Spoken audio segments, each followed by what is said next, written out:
52, and it looks like here comes the sun, at least part of it this morning. Patchy fog this morning, then partly sunny today, and a mild 65 and gusty on this Friday, November 17th.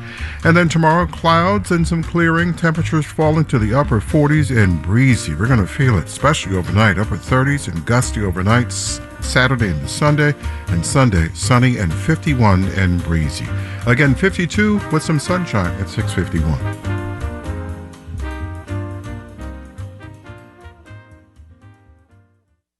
WNYC supporters include FX's A Murder at the End of the World, a mystery series starring Emma Corrin, Clive Owen, and Britt Marling, now streaming only on Hulu. The Town Hall presenting Neil Gaiman, performing Charles Dickens' A Christmas Carol and Top Hat and Beard as an homage to Dickens' own public readings, December 18th and 19th at 8 p.m. More info at thetownhall.org. I'm Nancy Solomon.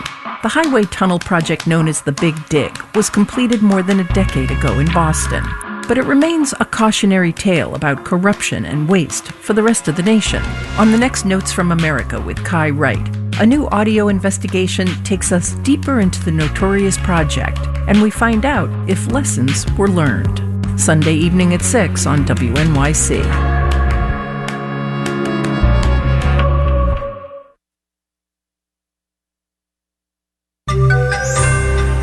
With the government now funded, there's more time to fight over government funding. Marketplace Morning Report is supported by Amazon Business, helping provide a smarter, easier way to get the supplies businesses need to thrive. Amazon Business, your partner for smart business buying. And by Schwab. Schwab offers investors choices like full-service wealth management, self-directed investing options, and trading on Thinkorswim. More at schwab.com. From Marketplace, I'm Sabri Benishore, in for David Brancaccio. Last night, President Biden signed a bill to temporarily avoid a government shutdown, which would have happened at midnight tonight. But this stopgap measure basically just pushed the most controversial stuff a couple months down the road. Among those items, the president's request for more aid to Israel and Ukraine. Marketplace's Nancy Marshall-Genzer has more on that. President Biden asked Congress last month for about $105 billion in aid for Ukraine, Israel, Taiwan, and border security. Democrats want aid to Israel. Democrats want aid to Ukraine. Sarah Binder is a professor of political science at George Washington University. She says for Republicans opposed to more aid for Ukraine, the price for their votes is immigration reform. In fact, earlier this year, the House passed immigration legislation. It would have restarted construction on the border wall and made it more difficult for migrants to get asylum in the U.S., non-starters for Democrats. The House also passed a $14 billion aid package for Israel with no money for Ukraine. And now, Binder says, the ball's definitely in the Senate's court. A bipartisan group of senators is working on a compromise on immigration that would be included in a broader package of aid for Ukraine and Israel, which could be tacked onto a bigger bundle of spending bills. That could be in January. That could be in February. Senate Majority Leader Chuck Schumer says he hopes, quote, we can come to a solution in the coming weeks. I'm Nancy Marshall-Genzer for Marketplace. All right, let's check on the numbers. Dow and S&P futures are up 0.2%, with the Dow futures up 81 points. NASDAQ futures down less than 0.1%. Yield on the 10-year Treasury is 4.411%. The United Nations says trucks carrying fuel and aid into Gaza are stuck at the border with Egypt for a second day, due in part to a collapse in communications networks. The World Food Program said Palestinian civilians faced the immediate possibility of starvation.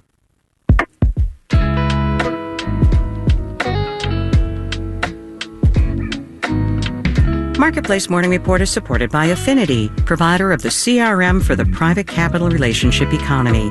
Affinity knows who has the best relationship with the right startup. Affinity knows. Learn more at affinity.co/marketplace. And by Fidelity. A dedicated Fidelity advisor can help create a wealth plan for a full financial picture. Investment minimums apply. Fidelity Brokerage Services, LLC. So each month we watch a documentary together for what we call Econ Extra Credit. And this month it is a feature film based on real history. Killers of the Flower Moon is actually out in theaters now. Members of the Native American Osage Nation were forced onto land that was agriculturally poor. Couldn't do a lot with it. Then it turned out there was a lot of oil there.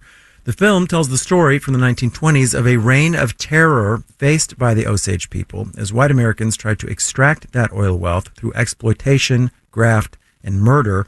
At the center of this was a legal concept called guardianship. And for more on this, we've got Allison Herrera. She's a senior reporter for the investigative journalism outfit APM Reports, which is owned by the same parent company as Marketplace. She covers Indigenous affairs. Allison, thank you so much for joining us. Thank you so much for having me, Sabri.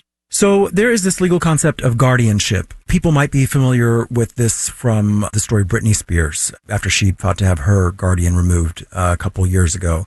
But this is basically somebody else being granted the authority to tell you how you can and cannot spend your money.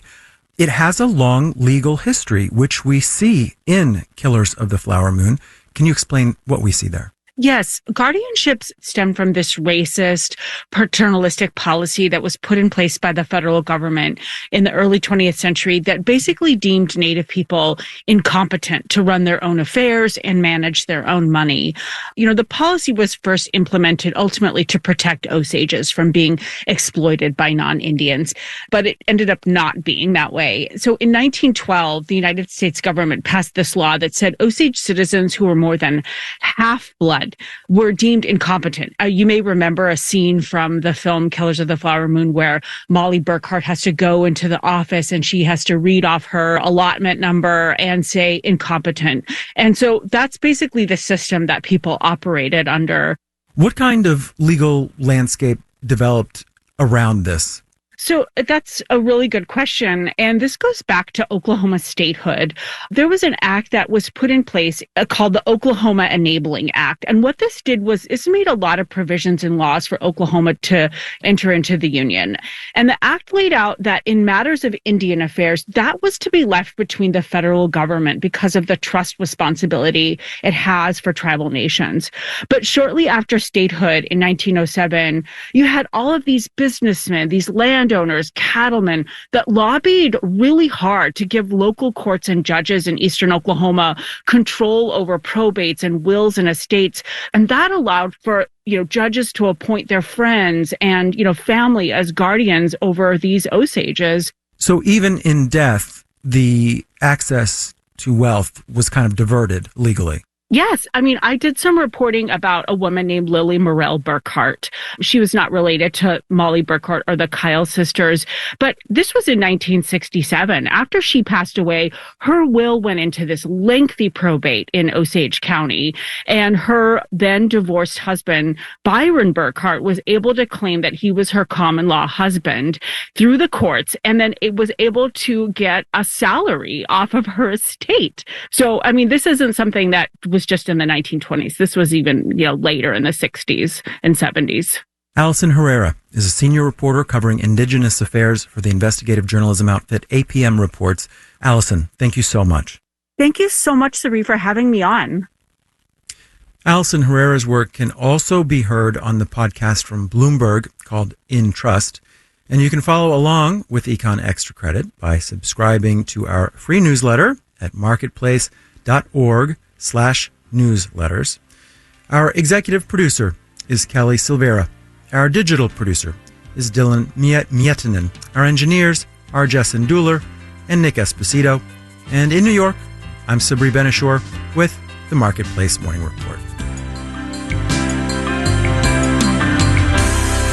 From APM, American Public Media. Support for WNYC comes from Pace University. Pace is committed to helping people go further with programs in environmental law, finance, nursing, and the performing arts in New York City, Westchester County, and online. Learn more at gogetters.pace.edu. On last week's Wait, Skylar Higley was very excited about Amazon offering healthcare to its Prime members. Oh, I love the Amazon Basics kidneys. We're transplanting ourselves this week to Portland, Maine, and talking to the CEO of LL Bean because, of course, we are. Join us for the news quiz from NPR. Tomorrow morning at 11 on 93.9 FM and AM 820 WNYC.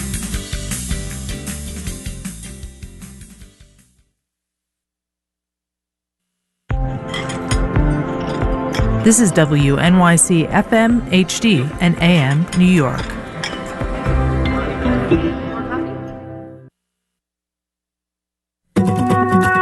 Good morning. Israel's Prime Minister Benjamin Netanyahu speaks about the war with Hamas. He's been under intense scrutiny since the start of the conflict. He faces criticism from both civilians and his own government. And I believe that he would not stay as a prime minister after the war. We deserve a better leadership. I'm Michael Hill. It's Morning Edition from NPR and WNYC in New York.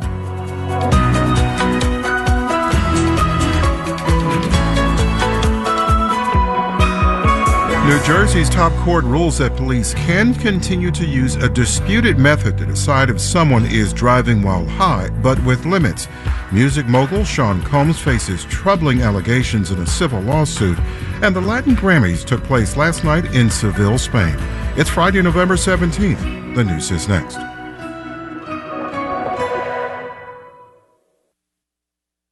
Live from NPR News in Washington, I'm Korva Coleman. Israel's military says it has recovered the bodies of 2 of the roughly 240 hostages abducted by Hamas and taken to Gaza. One of them was an Israeli soldier whose body was seen in a video released Monday by Hamas. NPR's Peter Kenyon reports her body was recovered as Israeli forces remain in Gaza's largest hospital. The military said they found the body of 19-year-old Corporal Noah Marciano, who was serving at a base near the Gaza Strip when it was overrun on October 7th. Israeli military operations continued in the Gaza Strip overnight, with airstrikes against what Israel said were weapons storage sites and ground battles between Israeli forces and Hamas militants. The UN says some 2,700 people, including 1,500 children, remain missing, believed to be buried under rubble. Separately, Israel's National Security Council will take up legislation imposing a mandatory death penalty for convicted terrorists. Peter Kenyon, NPR News, Jerusalem. President Biden is spending his last day in San Francisco attending an Asian-Pacific Economic Summit. He'll meet Mexico's president today. Last night, Biden hosted a dinner for the leaders of the other countries and toasted the future success of their relationships. Together, we can harness the power of the Pacific to grow our economies, to uplift our workers, to protect our planet, to connect our people to one another, and the future of greater prosperity and dignity for all. The highlight of the week was Biden's meeting with Chinese President Xi Jinping on the sidelines of the summit. Both leaders agreed to resume communication between the militaries of the U.S. and China. President Biden has also signed a short-term government spending bill. It averts a potential government shutdown this weekend, but it also sets up 2 new government shutdown deadlines. One is in January, the other is in February. A federal judge in Kentucky has declared a mistrial in the federal criminal case against former Louisville police detective Brett Hankinson. He faced civil rights violation charges for his actions during the deadly 2020 raid on Breonna Taylor's apartment. From Louisville Public Media, Roberto Roldan has more. Speaking to reporters outside the courtroom, the attorney for Breonna Taylor's family, Lenita Baker, said Taylor's mother was disappointed. Tamika Palmer sat in the courtroom at multiple points during the 3-week trial. Of course, Ms. Palmer was disappointed, but still encouraged because, a mistrial is not an acquittal, and so we live another day to fight for justice for Breonna. Baker said federal prosecutors told the family they plan to try Hankinson again on charges he used excessive force and violated the rights of Taylor and her boyfriend. Earlier in the day, jurors said they were at an impasse. The judge said court security had been alerted to loud voices coming from the jury room as they deliberated. For NPR News, I'm Roberto Roldan in Louisville. You're listening to NPR News from Washington. And this is WNYC in New York. 52 and partly sunny at 4 minutes past 7. Good morning, I'm Michael Hill. Some 60 migrants and their advocates are heading back against the Adams administration's new policy limiting how long migrants can stay in city homeless shelters by holding a sleep-in outside Gracie Mansion. The protesters lay atop sleeping bags and set up a temporary tent encampment at the mayor's official residence to warn of the ill effects of the policy change. Amaha Kaha is the director of the group African Communities Together. We are here today because if we don't get leadership from Mayor Adams on the migrant crisis and on housing and protecting the right to shelter, we are going to see sleeping bags and tents all over New York City. Mayor Adams says the city needs the stay limits because it's out of space for housing migrants. An East Village man has told the judge, yes, I made guns in my apartment. WNYC Samantha Max reports. The Manhattan DA's office says Cliffy Thompson was arrested earlier this year for allegedly assaulting his girlfriend. When police searched his apartment, prosecutors say, they found 5 guns, 2 3D printers, and various other tools for building guns, including drills, wrenches, and springs. He also had dozens of forged credit cards, according to the DA's office. It's illegal in New York to have or sell a homemade firearm, also known as a ghost gun. But it's actually technically still legal to make one. A measure pending in the state legislature would close that loophole. Mayor Adams is doubling funding for New York City's clubhouses, places where people with a serious mental illness can find community and employment. But some clubhouse leaders worry their centers will have to close their doors regardless. The $30 million in funding come with new rules that exclude smaller locations, those serving niche populations. Blessing Wulu Njoku runs the Job Connection Center Clubhouse in downtown Brooklyn. It specializes in serving people dealing with both mental illness and intellectual disability. I have seen them grow from being isolated and not talking to somebody when they enrolled to being this social butterfly. But the clubhouse only has 48 active members, and the city is now requiring them to have at least 300. Those rules might change as the health department solicits bids for the funds.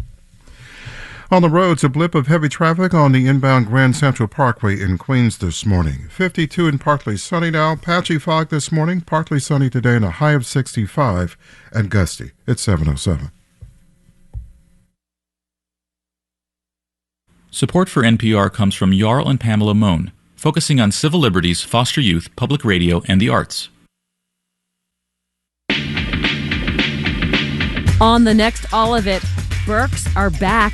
The New York Times' Elizabeth Patton explores more than 2 centuries of fashion history behind Birkenstock sandals, and we'll take your calls.